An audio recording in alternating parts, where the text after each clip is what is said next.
امامہ نے اس کے کسی اور سوال سے بچنے کے لیے کہا۔ جویریہ کچھ دیر اسے دیکھتے رہنے کے بعد اپنا بیگ اور فولڈر اٹھا کر باہر نکل گئی۔ اس کے جانے کے بعد امامہ نے آنکھیں کھول دی۔ یہ بات ٹھیک تھی کہ وہ ساری رات سو نہیں سکی تھی اور اس کی وجہ جلال انصر کی آواز تھی۔ وہ اپنے ذہن کو اس آواز کے علاوہ اور کہیں بھی فوکس نہیں کر پا رہی تھی۔ جلال انصر۔ اس نے زیر لب اس کا نام دہرایا۔ آخر اس کی آواز کیوں مجھے اس قدر اچھی لگ رہی ہے کہ میں اسے اپنے ذہن سے نہیں نکال پا رہی۔ اس نے الجھے ہوئے ذہن کے ساتھ بستر سے نکلتے ہوئے سوچا۔ وہ اپنے کمرے کی کھلی ہوئی کھڑکی میں آ کر کھڑی ہو گئی۔ میرے بھائی کی آواز میں ساری تاثیر حضرت محمد صلی اللہ علیہ وسلم کے عشق کی وجہ سے ہے۔ اس کے کانوں میں زینب کی آواز گونجی۔ آواز میں تاثیر اور عشق۔ اس نے بے چینی سے پہلو بدلا۔ سوز، گداز، لوچ، مٹھاس، آخر کیا تھا اس آواز میں؟ وہ اٹھ کر کھڑکی سے باہر دیکھنے لگی۔ دنیا عشق اللہ سے شروع کرتی ہے اور عشق رسول صلی اللہ علیہ وسلم پر ختم کر دیتی ہے۔ اسے ایک اور جملہ یاد آیا۔ عشق رسول صلی اللہ علیہ وسلم۔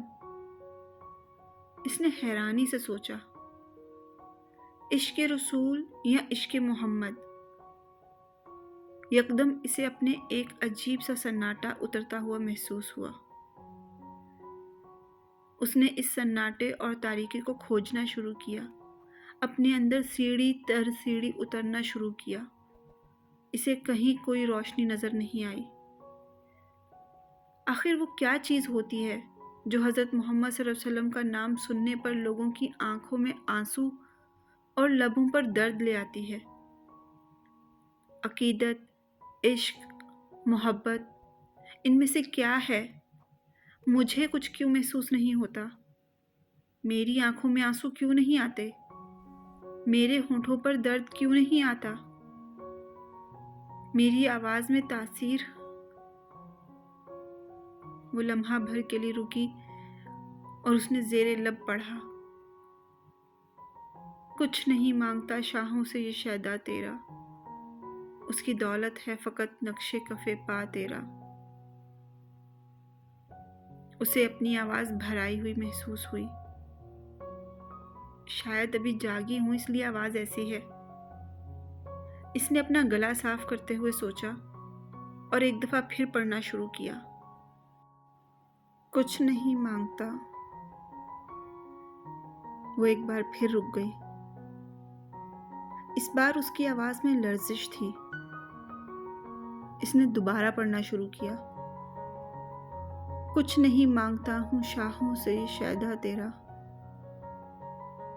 کھڑکی سے باہر نظریں مرکوز رکھتے ہوئے اس نے لرزتی بھرائی آواز اور کانپتے ہونٹوں کے ساتھ پہلا مصرع پڑھا، پھر دوسرا مصرع پڑھنا شروع کیا اور رک گئی۔ کھڑکی سے باہر خلا میں گھورتے ہوئے وہ ایک بار پھر جلال انصر کی آواز اپنے کانوں میں اترتی ہوئی محسوس کر رہی تھی۔ بلند، صاف، واضح اور اذان کی طرح دل میں اتر جانے والی مقدس آواز۔ اسے اپنے گالوں پر نمی محسوس ہوئی اور یکدم وہ ہوش و حواس میں واپس آئی اور پتہ چلا کہ وہ رو رہی ہے۔ کچھ دیر جیسے بے چینی کے عالم میں وہ اپنے دونوں ہاتھوں کی انگلیاں دونوں آنکھوں پر رکھے دم بخود کھڑی رہی۔ اس نے اپنے آپ کو بے بسی کی انتہا پر پایا۔ آنکھوں پر ہاتھ رکھے وہ آہستہ آہستہ گھٹنوں کے بل وہیں زمین پر بیٹھ گئی اور اس نے پھوٹ پھوٹ کر رونا شروع کر دیا۔ انسان کے لیے سب سے مشکل مرحلہ وہ ہوتا ہے جب اس کا دل کسی چیز کی گواہی دے رہا ہو مگر اس کی زبان خاموش ہو، جب اس کا دماغ چلا چلا کر کسی چیز کی صداقت کا اقرار کر رہا ہو مگر اس کے ہونٹ ساکت ہوں۔ امامہ ہاشم کی بھی اپنی زندگی اسی مرحلے پر آن پہنچی تھی۔ جو فیصلہ وہ پچھلے 2-3 سالوں سے نہیں کر پا رہی تھی، وہ فیصلہ ایک آواز نے چند دنوں میں کروا دیا۔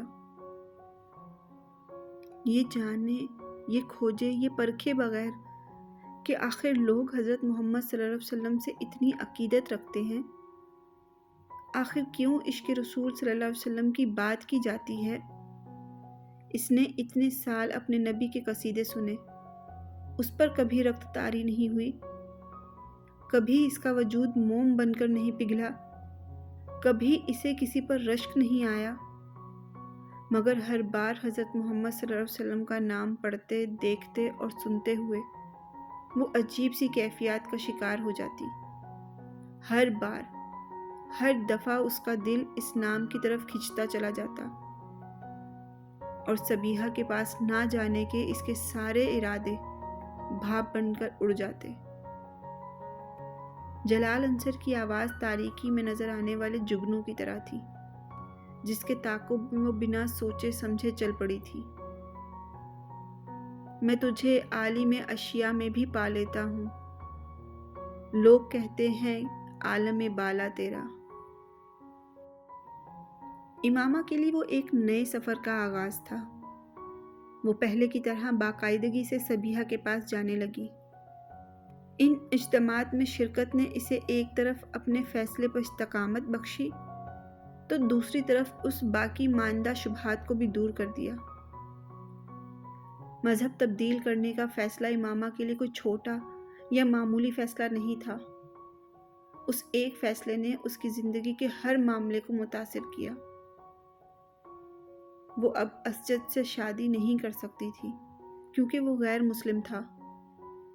اسے جلد یا بدیر اپنے گھر والوں سے علیحدگی بھی اختیار کرنی تھی کیونکہ وہ اب ایسے کسی ماحول میں نہیں رہنا چاہتی تھی جہاں اسلام، شعائر اور عقائد میں اتنے دھڑلے سے تحریفات کی جاتی۔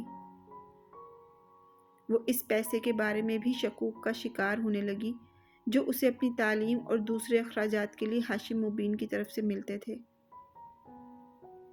چند سال پہلے تک پریوں کی کہانی نظر آنے والی زندگی یکدم ڈراؤنے خواب میں تبدیل ہو گئی تھی، اور زندگی کے اس مشکل راستے کا انتخاب اس نے خود کیا تھا۔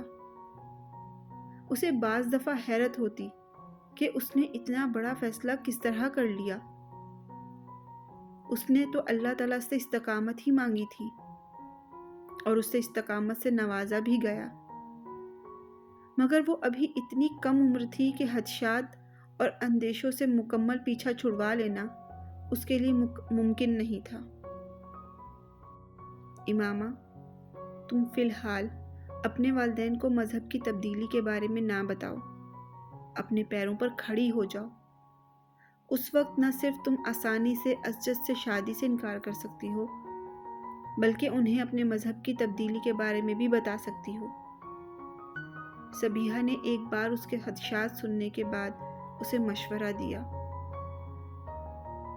میں اس پیسے کو اپنے اوپر خرچ نہیں کرنا چاہتی جو میرے بابا مجھے دیتے ہیں۔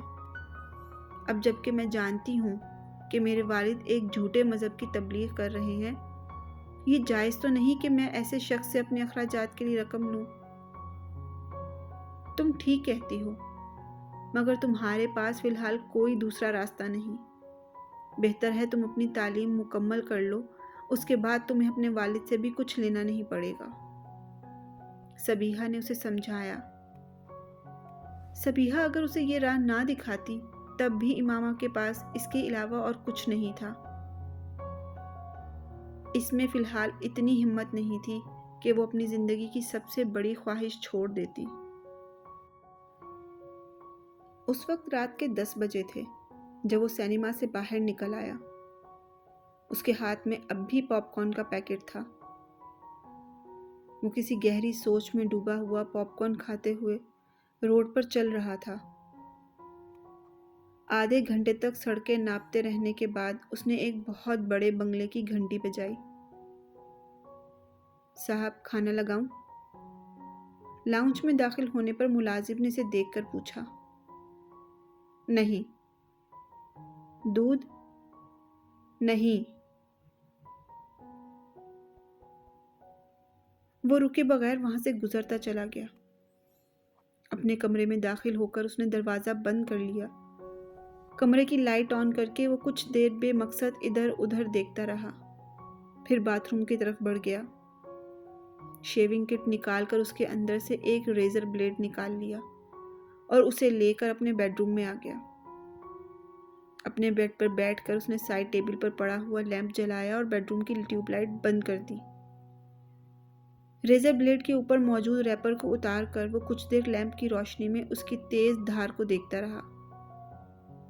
پھر اس نے بلیڈ کے ساتھ اپنے دائیں ہاتھ کی کلائی کی رگ کو ایک جھٹکے میں کاٹ دیا۔ اس کے منہ سے ایک سسکی نکلی اور پھر اس نے اپنے ہونٹ بھینچ لیے۔ وہ اپنی آنکھوں کو کھلا رکھنے کی کوشش کر رہا تھا۔ اس کی کلائی بیڈ سے نیچے لٹک رہی تھی اور خون کی دھار اب سیدھا کارپیٹ پر گر کر اس میں جذب ہو رہی تھی۔ اس کا ذہن جیسے کسی گہری کھائی میں جا رہا تھا۔ پھر اس نے کچھ دھماکے سنے۔ تاریکی میں جاتا ہوا ذہن ایک بار پھر دھماکے کے ساتھ روشنی میں آ گیا۔ شور اب بڑھتا جا رہا تھا۔ وہ فوری طور پر شور کی وجہ نہیں سمجھ پا رہا تھا۔ اس نے ایک بار پھر اپنی آنکھیں کھول دی، مگر وہ کسی چیز کو سمجھ نہیں پا رہا تھا۔ وہ سو رہی تھی جب ہڑبڑا کر اٹھ بیٹھی۔ کوئی اس کا دروازہ بجا رہا تھا۔ امامہ، امامہ! وسیم دروازے پر بجاتے ہوئے بلند آواز میں اس کا نام پکار رہا تھا۔ کیا ہوا ہے؟ کیوں چلا رہے ہو؟ فرسٹ ایڈ باکس ہے تمہارے پاس؟ ہاں، کیوں؟ بس اسے لے کر میرے ساتھ آ جاؤ۔ ہوا کیا ہے؟ چوچو نے پھر خودکشی کرنے کی کوشش کی ہے، اپنی کلائی کاٹ لی اس نے۔ ملازم آیا ہوا ہے نیچے اس کا، تم میرے ساتھ چلو۔ امامہ نے بے اختیار اطمینان بھرا سانس لیا۔ تمہارے اس دوست کو مینٹل ہاسپٹل میں ہونا چاہیے، جس طرح کی یہ حرکتیں کرتا پھرتا ہے۔ امامہ نے ناگواری سے اپنے بیڈ پر پڑا ہوا دوپٹہ اوڑھتے ہوئے کہا۔ میں تو اسے دیکھتے ہی بھاگ آیا ہوں، ابھی وہ بے ہوش ہے۔ اس نے مڑ کر امامہ کو بتایا۔ وہ دونوں اب آگے پیچھے سیڑھیاں اتر رہے تھے۔ تم اسے ہاسپٹل لے جاتے؟ وہ بھی لے جاؤں گا، پہلے تم اس کی کلائی وغیرہ تو باندھ دو، خون تو بند ہو۔ وسیم، میں اسے کوئی بہت اچھی قسم کی فرسٹ ایڈ نہیں دے سکتی۔ پتہ نہیں اس نے کس چیز سے کلائی کاٹی ہے اور زخم کتنا گہرا ہے۔ اس کے اپنے گھر والے کہاں ہیں؟ اس کے گھر میں کوئی بھی نہیں ہے، صرف ملازم ہے۔ وہ تو کوئی فون کال آئی تھی جس پر ملازم اسے بلانے کے لیے گیا، اور جب اندر سے کوئی جواب نہیں آیا تو پریشان ہو کر اس نے دوسرے ملازموں کے ساتھ مل کر اس نے دروازہ توڑ دیا۔ وہ دونوں ساتھ ساتھ چلتے ہوئے اب اپنے گھر سے باہر نکل آئے۔ تمہارا دوست جو ہے نا، امامہ نے کچھ ناراضگی کے عالم میں وسیم کے ساتھ چلتے ہوئے سالار کے بارے میں کچھ کہنا چاہا، مگر وسیم نے غصے میں پلٹ کر اس کو جھڑک دیا۔ فار گاڈ سیک، اپنی لعنت ملامت بند نہیں کر سکتی؟ تم اس کی حالت دیکھو، سیریس ہے وہ، اور تم اس کی برائیوں میں مصروف ہو۔ ایسی حرکتیں کرنے والوں کے لیے میرے پاس کوئی ہمدردی نہیں ہے۔ وہ دونوں اب سالار کے لاؤنج میں پہنچ چکے تھے۔ چند قدم چلنے کے بعد وسیم ایک موڑ مڑا اور کمرے کے اندر داخل ہو گیا۔ امامہ اس کے پیچھے ہی تھی، پھر جیسے کرنٹ کھا کر رک گئی ہو۔ کمرے کے دروازے سے اندر داخل ہوتے ہی سامنے قد آدم کھڑکیوں پر کچھ ماڈلز اور ایکٹریسز کی بڑی بڑی عریاں تصویریں اس طرح لگائی گئیں کہ ایک لمحے کے لیے امامہ کو یوں لگا جیسے وہ تمام لڑکیاں حقیقی طور پر اس کمرے میں موجود ہیں۔ اس کا چہرہ سرخ ہو گیا۔ ایک طرف بیڈ پر پڑے ہوئے زخمی کے بارے میں اس نے کچھ رائے اور خراب کر دی۔ وہ تصویریں اس کے کردار کی پستی کا ایک اور ثبوت تھی۔ کمرے میں 3-4 لوگوں کی موجودگی میں اس کے لیے وہ تصویریں خاصی خفت اور شرمندگی کا باعث بن رہی تھی۔ ان تصویروں سے نظریں چراتے ہوئے وہ تیز رفتاری سے ڈبل بیڈ کی طرف آ گئی۔